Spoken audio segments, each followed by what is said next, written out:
पिछले वीलॉग में मैंने आपसे बात की थी कि टेक्नोक्रेट्स की हुकूमत बनाने के बारे में कुछ अफवाहें चल रही हैं, कुछ खबरें आ रही हैं मार्केट में। इस पे इमरान खान साहब ने भी बात की है, इस पे फवाद चौधरी साहब ने भी बात की है। और ये मामला शुरू होता है जब शब्बर जैदी साहब ये कहते हैं कि एक टेक्नोक्रेट का सेटअप आ रहा है जो 2 साल 2.5 साल तक भी चल सकता है, और उसके लिए कुछ मुलाकातें और कोई राब्ते हो रहे हैं। तो रज़ा बाकर साहब, आप जानते हैं, इमरान खान साहब के दौर में काम कर चुके हैं। हफीज़ शेख साहब एक टेक्नोक्रेट हैं। ये दो लोग भी, इसके अलावा और भी इकोनॉमिस्ट GHQ में जाके उन्होंने मुलाकातें की हैं। अब ये 2 चीज़ें हो सकती हैं। पहली चीज़ तो ये है कि इमरान खान साहब जो कह रहे हैं और फवाद चौधरी साहब जो कह रहे हैं, ये बात दुरुस्त हो सकती है कि वाकई टेक्नोक्रेट सेटअप लाने की कोशिश की जा रही है या तैयारी की जा रही है। इस्लामाबाद के अंदर जो खबरें फैली हुई हैं वो इसी नौयत की हैं कि इमरान खान साहब को नाअहल भी कर दिया जाएगा और एक टेक्नोक्रेट सेटअप भी लाया जाएगा। अगर कोई टेक्नोक्रेट सेटअप आ जाता है 2 या 2.5 साल के लिए, तो PDM की जमातें उससे बहुत ज़्यादा खुश हो जाएंगी। वो इसलिए कि PDM की जमातें ये जानती हैं कि फौरी तौर पे मुल्क में कोई भी आम इंतखाबात हुए तो उसके अंदर वो बुरी तरह नाकाम हो जाएंगे और वो इलेक्शन नहीं जीत सकते।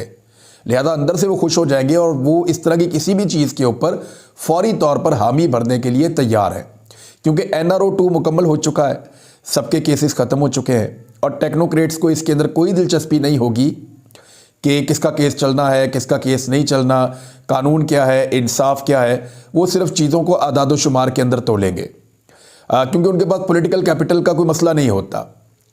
पॉलिटिकल कैपिटल ये होता है कि एक सियासी जमात का एक पॉलिटिकल कैपिटल होता है, उसकी एक मकबूलियत होती है।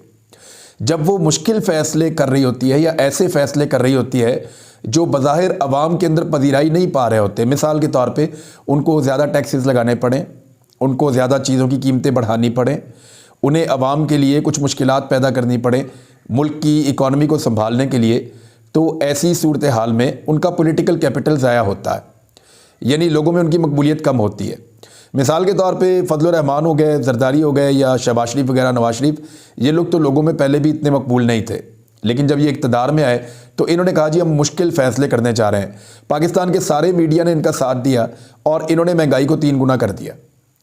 इन्होंने जो 1100 रुपये वाला आटे का थैला था, जिस पे पाकिस्तान का मीडिया अपने सर में खाक उड़ा के सड़कों पे दीवानावार माइक लेकर भागता था और लोगों से पूछता था कि बताओ बताओ आटा कितना महंगा हो गया, लोग खुदकुशियाँ कर रहे हैं, बल्कि मीडिया मजबूर करता था लोगों को कि आटे की थैली 1100 रुपये की है, लोगों खुदकुशियाँ क्यों नहीं कर रहे लोग। ये मीडिया की हालत हो गई थी दीवानों जैसी। और अब वही आटे की थैली 2500 रुपये की है तो उसके ऊपर मीडिया के कानों पर जूं तक नहीं रेंगती। तो मीडिया ने भी उनको बहुत सपोर्ट किया, PDM को। इसके बावजूद जो मुश्किल फैसले उन्होंने किए उनकी तो बिल्कुल ही मट्टी पलीत हो गई, उनके पल्ले कुछ नहीं बचा और वो इलेक्शन में अब जा नहीं सकते। अब एस्टेब्लिशमेंट को ये लगता है कि और मुश्किल फैसले करने चाहिए, तो इनका तो पॉलिटिकल कैपिटल ख़त्म ही हो गया। कुछ होगा तो उसकी बुनियाद के ऊपर करेंगे ना। तो इमरान खान साहब के पास पॉलिटिकल कैपिटल बहुत ज़्यादा जमा हो गया है, लेकिन इमरान खान साहब अब एस्टेब्लिशमेंट या टेक्नोक्रेट्स के बहकावे में नहीं आने वाले। अब अगर उनको हुकूमत मिलेगी तो वो हुकूमत नहीं लेंगे।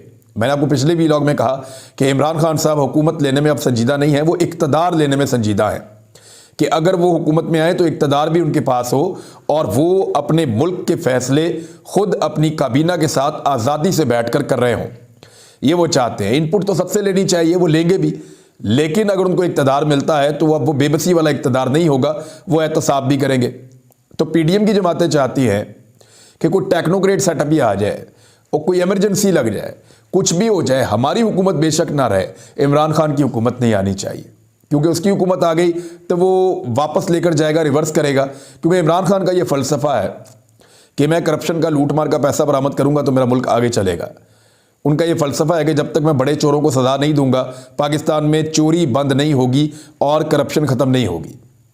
अब अगर ये टेक्नोक्रेट वाला जो सेटअप है, जिसके लिए कुछ राब्ते हो रहे हैं, इंटरव्यूज़ हो रहे हैं, इंफॉर्मेशन गैदरिंग की जा रही है, अगर तो ये कट्टा ऐसे ही खुल गया तो फिर अभी तक पाकिस्तान की आवाम ने सिर्फ ट्रेलर देखा है। फिल्म तो अभी शुरू होगी, जिसको असल में आप महंगाई की फिल्म कहते हैं। फिर IMF होगा और पाकिस्तान के टेक्नोक्रेट्स की हुकूमत होगी और वो आवाम की वो दुर्गत बनाएंगे कि लोग 2 वक्त की रोटी के लिए तरस जाएंगे। लोग भूल जाएंगे कि बिजली किस चीज़ का नाम है, गैस किस बला को कहते हैं। लोगों को याद नहीं रहेगा कि हफ्ते के अंदर छुट्टी के दिन वो कोई इंजॉय भी किया करते थे। तमाम चीज़ें जो हैं वो ऐसी हो जाएंगी कि टेक्नोक्रेट्स सबको उल्टा पुल्टा के रख देंगे। लेकिन उस वक्त अगर ऐसा कुछ करने की कोशिश की गई तो याद रखिएगा कि चाहे सिविल एस्टेब्लिशमेंट है चाहे मिलिट्री एस्टेब्लिशमेंट है, लोग उनको भी आराम से नहीं रहने देंगे। यानी जब लोगों से लोगों का सब कुछ छिन जाएगा तो लोग कहेंगे कुर्बानी अब आप भी दीजिए। यानी कुर्बानी वो लोग कैसे देंगे? अभी थोड़े दिन पहले गोल्फ का एक मैच हो रहा था और करोड़ों रुपए उस एक मैच के अंदर खर्च कर दिए गए चंद लोगों को खुश करने के लिए, या किसी बहुत ताकतवर आदमी को खुश करने के लिए करोड़ों रुपए एक मैच के अंदर खर्च कर दिए गए। 5 स्टार होटल से खाना गया है सिर्फ इसलिए कि वहां मेहमान बड़े वीआईपी थे। तो वो लोग कैसे अपनी ये मौज मस्ती और ये सारी चीजें छोड़ सकते हैं? ब्यूरोक्रेट कैसे छोड़ सकते हैं? सियासतदान कैसे छोड़ सकते हैं? वो नहीं छोड़ेंगे। तो इसलिए, और पाकिस्तान के आईन के अंदर इसकी कोई गुंजाइश भी नहीं है टेक्नोक्रेट्स को लाने की या कोई इस तरह का तजुर्बा करने की। तो पाकिस्तान के आईन में इसकी गुंजाइश नहीं है। तो ये तो होता हुआ अगर करने की कोशिश भी की गई तो ये ठहरता हुआ दिखाई नहीं दे रहा। अच्छा, दूसरी एक चीज़ और भी है।